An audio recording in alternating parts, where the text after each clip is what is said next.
حضرت امام حسن سے آ کے وظیفہ پوچھا، اس شخص نے کہا حضور اولاد کوئی نہیں تو وظیفہ بتائے، تو آپ نے فرمایا استغفار پڑھا کر، کیا کر؟ اس نے کہا ٹھیک ہے۔ تو حضور پھر میں دوبارہ کب آؤں؟ تو امام حسن کہنے لگے بے اولاد ہے نا تو، استغفار کا وظیفہ بتایا نا؟ کہا ہاں۔ فرمانے لگے اب اس وقت آنا جب اللہ تجھے 10 بیٹے عطا کرے گا۔ کتنے؟ 2 4 نہیں، 10 ہی کہہ دیے۔ تو حضرت امیر معاویہ رضی اللہ تعالیٰ دیکھا، کہنے لگے حسن اتنا بڑا دعویٰ؟ آپ فرمانے لگے میں نے کہہ دیا نا تو اللہ فضل کرے گا، ہاں ہاں اللہ خیر کرے گا، خیر ہو جائے گی۔ وہ شخص کئی سالوں کے بعد آیا، کئی سالوں کے بعد، تو حضرت امیر معاویہ کو بھی ساتھ لایا، کہنے لگا حضور اللہ کے فضل سے اللہ نے 10 بیٹے عطا فرمائے، پورے 10 ہی اللہ نے دیے۔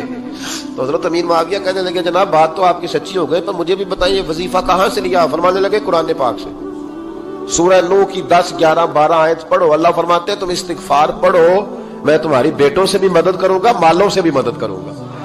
تو میں نے استغفار بتائی تھی، اور قرآن میرے اللہ کا ہے، رب کا وعدہ جھوٹا ہو سکتا؟ فرمایا 10 بیٹے ملنے تھے، میں نے کہہ جو دیا تھا۔ اور میرے بھائیوں یاد رکھیں، استغفار اللہ کی رحمت نازل کر۔ ایک ہوتا ہے خوف، ایک ہوتی ہے خشیت۔ خوف والے لوگ توبہ کرتے ہیں، خشیت والے استغفار کرتے ہیں۔ ایک ہوتا ہے خوف، ایک ہوتی ہے خشیت والے استغفار کرتے ہیں۔ نبی کریم علیہ السلام نے فرمایا میں دن میں 100 مرتبہ استغفار کرتا ہوں، دن میں۔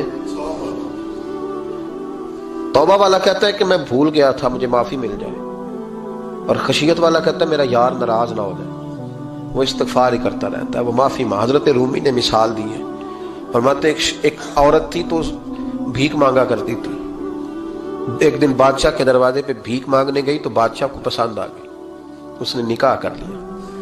20 کنیزائیں اس بی بی کے پاس تھی خدمت کرنے کے لیے، روٹی دینے کے لیے، کپڑا دینے کے لیے، لیکن وہ ہر وقت روتی رہتی تھی، ہر وقت روتی۔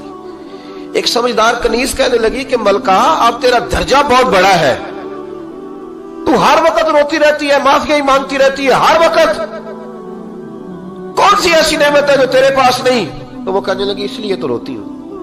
کیا مانا؟ کہنے لگی اس لیے روتی ہوں کہ میں اس قابل نہیں تھی جو مجھے مل گیا، کہیں میرے سر کا سائیں ناراض نہ ہو جائے، وہ کہیں بگڑ نہ جائے، مجھے پتا ہے کہ میں کیا تھی اور مجھے کہاں تک پہنچا دیا، میں روتی اس لیے ہوں کہ کبھی کہیں وہ ناراض۔ حضرت عمر اس لیے روتے تھے کہ کہیں مصطفیٰ ناراض نہ ہو جائے، حضرت ابو بکر اس لیے تڑپتے تھے کہ کہیں اللہ کا فضل روٹھ نہ جائے۔ یہ جو مولا علی اپنے کمرے میں بیٹھ کے زور زور سے استغفار پڑھتے تو اس لیے نہیں کہ بڑے پاپ تھے جن کی معاذ اللہ معافی مانگتے تھے، اس لیے کہ رب رسول کہیں ناراض نہ ہو۔ خشیت تھی کہ جہاں ہم پہنچے ہوئے کہیں وہاں سے واپس۔ استغفار بندے کی اللہ سے صلح کرا دیتا ہے، بندے کی رب سے صلح ہو جاتی ہے جب استغفار۔ دیکھیں نا بڑی سادی سی بات ہے کہ 2 بھائی ناراض ہوں تو بڑا کہتا ہے اس نے میری بے ادبی بڑی کی، تو چھوٹا اگر پاس آ جائے اور پیر پکڑ لے کہ چل یار معاف کر دے، تیرا بھائی نہیں۔ پتہ کیا ہوتا ہے؟ صرف معافی نہیں ملتی، ہاں صرف معافی نہیں، چھوٹے نے بے ادبی کر دی، بڑے کو تکلیف ہوئی، بات جب آگے بڑھی نا تو بڑے نے شکوہ کیا، جب لوگوں نے چھوٹے کو سمجھایا تو چھوٹا جب معافی مانگتا، ادھر دیکھو میری طرف، جب چھوٹا معافی مانگتا ہے نا اٹھ کے جاتا ہے اور بڑے کے پیر پکڑتا تو میرا معاف نہیں کرتا، بڑا رو بھی پڑتا ہے، بڑا رو بھی پڑتا ہے، اور وہ کہتا ہے کہ وہ میں اور تم اماں کے پاس اکٹھے بیٹھتے، ایک باپ کی موٹر سائیکل پہ اکٹھے بیٹھتے، تو تیرا اور میرا رشتہ یار تو نے یہ کیوں؟ وہ جو آنسو نکلتے ہیں نا وہ درد ہوتا ہے، وہ کیف ہوتا ہے، وہ سوز ہوتا ہے، وہ لذت ہوتی ہے، وہ پیار ہوتا ہے۔ رب کہتا ہے تو معافی مانگ، انہو کان غفارا، تو معافی مانگ، میں تجھے معاف بھی کروں گا، تیرے اوپر رحمت بھی فرماؤں گا، تیرے اوپر کرم نوازی بھی کروں گا، تجھے نواز دوں گا، تجھے عطا کروں گا۔ حضرت موسیٰ کلیم اللہ علیہ السلام کا زمانہ مبارکہ تھا، قحط پڑ گیا، بارش نہیں ہوتی۔ ہم لوگ نا اب تو خیر ہمارے پاکستان میں تو ٹیبل ٹاک ہوتی ہے، ٹاک شو ہوتے ہیں، ہمارے ہاں تو پتہ کیا جاتا ہے کہ بارش ہو کیوں نہیں رہی، پھر اس پہ یہ ہوتا ہے کہ دھواں بڑا چڑھ گیا ہے، حالات بڑے خراب ہیں، فلاں ایسے ہو گیا، قحط کا۔ ہم تو اسباب تلاش کرتے رہتے ہیں نا جی، پھوک بہت زیادہ ہے، فلاں چیز ایسے ہے، فلاں چیز ایسے، ہم تو یہ تلاش کرتے رہتے ہیں۔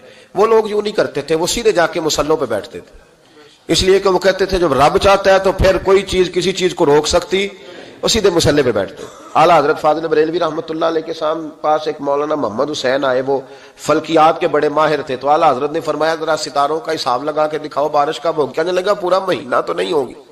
تو اعلیٰ حضرت رحمۃ اللہ علیہ فرمانے لگے کہو کہ میرا علم کہتا ہے مہینہ نہیں ہوگی، اللہ چاہے تو ابھی ہو سکتی ہے۔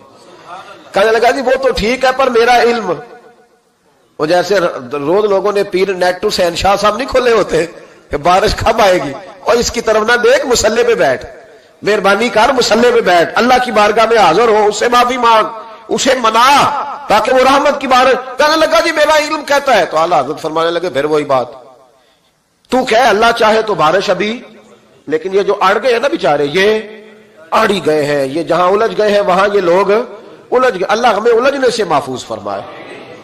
تو اعلیٰ حضرت اٹھے تو فرمایا ٹائم کیا ہوا ہے گھڑی پہ؟ کہنے لگا جی 12۔ تو اعلیٰ حضرت نے گھڑی گھمائی، اب کیا بج گیا؟ کہنے لگا 4 بج گئے۔ فرمانے لگے بج گئے نا 4؟ کہنے لگا جی آپ نے گھڑی گھما جو دی ہے۔ فرمانے لگے اللہ بھی جب چاہے تو ستارے گھما دیتا ہے، اللہ بھی ستارے گھما دیتا ہے بارش۔ کہنے لگا جی وہ تو ٹھیک ہے پر مہینہ نہیں ہو سکتی، اڑا ہوا بندہ اس کا کوئی علاج ہے جو اڑ جو جائے، اس کے لیے قرآن کہتا ہے وَإِذَا خَاطَبَهُمُ الْجَاهِلُونَ قَالُوا سَلَامًا، اسے سلوٹ کرو دور سے، اسے کہو تو جان اور تیرا۔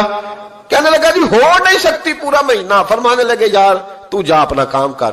وہ شخص کہتا ہے میں نے دروازہ کھولا اعلیٰ حضرت کا، کمرے سے باہر نکلا تو تیز بارش ہو رہی، واپس آیا تو میں نے کہا احمد رضا یہ عقیدہ کہاں سے لیا ہے؟ فرمایا دروازہ مصطفیٰ سے لیا ہے صلی اللہ علیہ وسلم۔ تو یاد رکھیں کہ اللہ کو منانا چاہیے، استغفار کرنا چاہیے، اس کی برکات۔ حضرت موسیٰ ساری قوم کو لے کے نکل گئے۔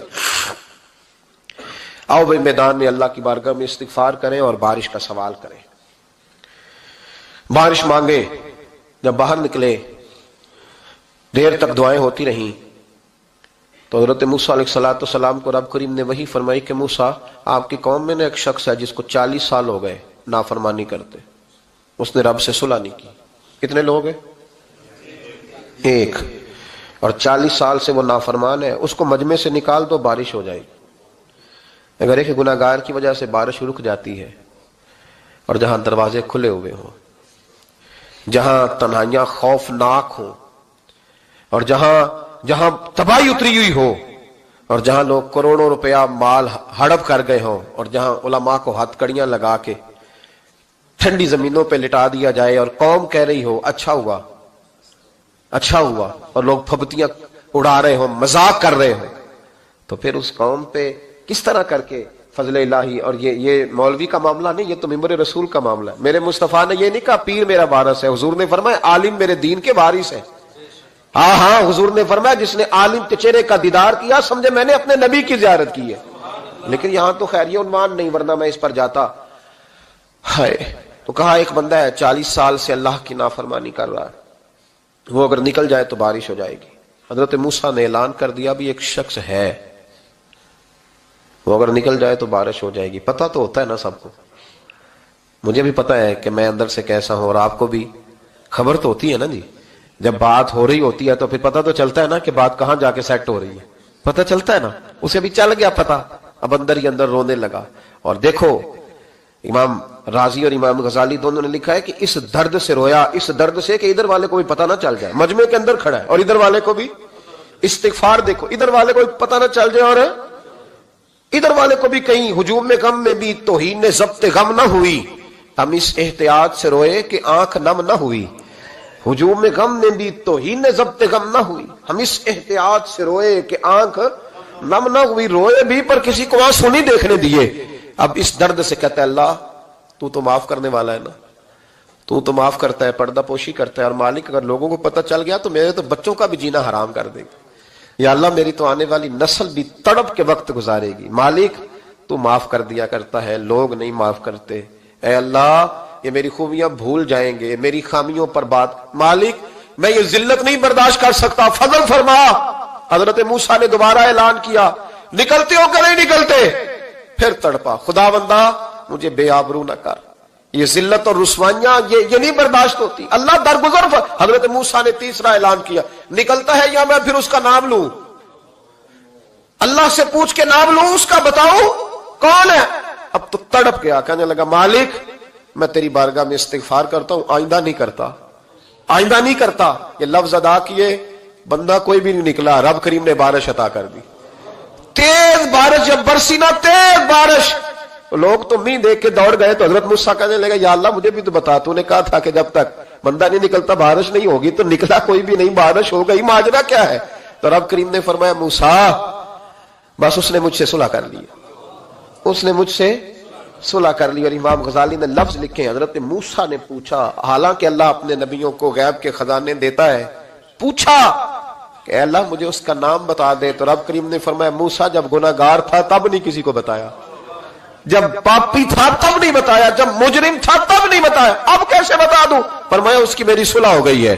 اور فرمایا جو بارش نہیں نہ ہو رہی تھی وہ بھی اس کی وجہ سے نہیں ہو رہی تھی, اب جو ہوئی ہے نا تو یہ بھی اسی کی وجہ سے ہوئی ہے. یہ بارش اب جو ہوئی ہے تو یہ بھی یہ اس گناہگار کے سبب سے. اپنی راتیں اللہ کے ساتھ گزارے, مصلی پہ بیٹھے. میرے صاحب رحمۃ اللہ علیہ سے جب کو کہتا نا کہ بڑا پریشان ہوں تو کچھ بتائیں, تو فرماتے آج رات مصلی پہ بیٹھ کے اپنے رب سے بات کرنا, میں بھی بات کروں گا. بندوں کو دکھ بتانے سے عزت میں کمی آتی ہے, اور اگر اللہ کو بندہ اپنے دکھ بتائے تو اللہ عزتیں بڑھا دیتا ہے. ترمذی شریف کی حدیث ہے, نبی پاک علیہ السلام نے فرمایا اگر تو دنیا داروں کو دکھ بتائے گا تو اللہ تجھے غنی نہیں کرے گا, اور اگر تو اپنے رب کو بتائے گا تو اللہ بڑی جلدی تجھے دنیا سے بے نیاز کر دے گا. تجھے لوگوں کی ضرورت نہیں رہے گی. استغفار کریں, کثرت سے کریں, ذوق سے کریں, مصلی آباد رکھیں.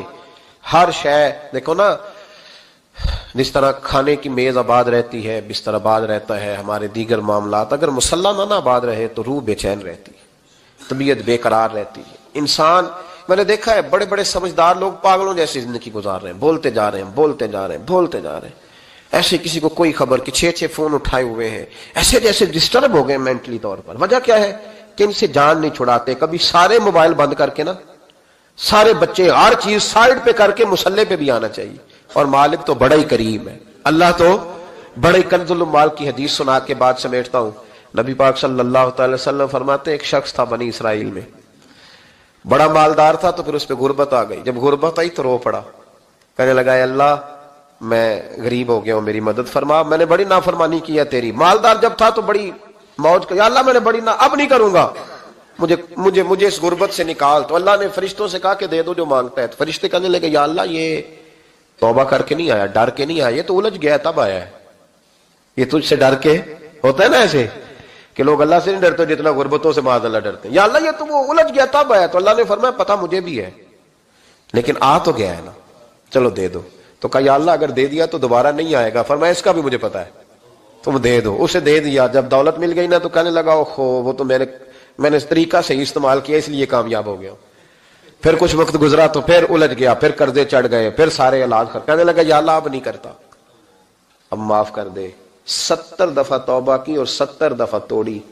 حبیب کریم فرماتے ایک دن بستر پہ تھا, آسانی تھی, 70 دفعہ فرشتوں نے کہا یا اللہ یہ جھوٹا ہے, جھوٹ بولتا ہے, یہ تو غربت آئی ہے تو تیری بارگاہ میں آیا ورنہ کبھی نہ آتا, بیمار ہوا ہے تو آیا, اس کا تو بچہ بیمار ہوا ہے تو آیا ورنہ کبھی نہ آتا. 70 دفعہ توبہ توڑی. ایک دن رات کو بستر پہ لیٹا تھا, دولتیں بھی تھی, آسانیاں بھی تھی, دل میں خیال آیا میں کتنا جھوٹا ہوں, جب الجھ جاتا ہوں تو اس کے دروازے پہ جاتا ہوں اور وہ کتنا کریم ہے, مجھے خالی نہیں لوٹاتا. تڑپ اٹھا, آنسو نکل گئے, اٹھ کے مصلی پہ کھڑا ہوا. تو رب کریم نے فرشتوں سے فرمایا کھول کے دیکھو دروازے, آج یہ غربت کی وجہ سے نہیں آیا, آج میرا بن کے آیا ہے. تو یا اللہ پہلے تو دولت دیتا تھا, آج کیا دے گا؟ تو محبوب فرماتے اللہ فرماتے اب میں اسے بغیر حساب کتاب جنت عطا کروں گا. استغفار کریں, اس کے حضور حاضری دیں.